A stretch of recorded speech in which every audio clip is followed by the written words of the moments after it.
So can you talk a little bit about what are some of the most harmful myths out there that when it comes to sex that people are being pitched because of the shame that people are exposed to because of the misogyny that you've been describing?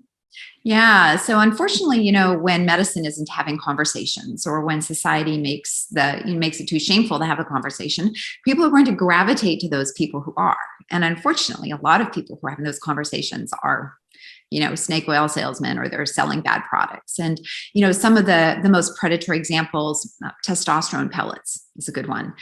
They are never recommended. They produce, catastrophically high levels of testosterone. There's a higher incidence of having really significant complications from it. They're cash only, very profitable, obviously. And then what happens is people aren't getting better with their traditional doctor because, answers aren't always easy. Hormones can't fix everything. Sometimes there's other lifestyle changes that have to happen. Life is complex and hard, and there may be many things going on. And if somebody's offering you an easy answer and they're a doctor, I can absolutely see how people get lured in. So I would say testosterone pellets, one of the big harms. Another big harm that we see is topical progesterone. People are sold that for all different kinds of reasons, and it can't absorb through your skin. So it actually can't help you in any way. And what we see is women who are taking estrogen and then they rely on topical progesterone. And what happens is if you take estrogen without progesterone in the right form, you can get cancer of the uterus. And so they're actually, putting themselves at risk for cancer. So those are two of the really serious examples. Something that's really new that's out there is called the Dutch test, which is some kind of dried urine testing. You send your urine in and it's completely untested. There's absolutely no basis for doing it. We don't use hormone levels to manage symptoms of menopause. We go by symptoms.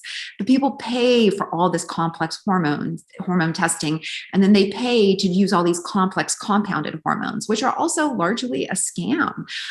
Compound hormones are basically unstudied.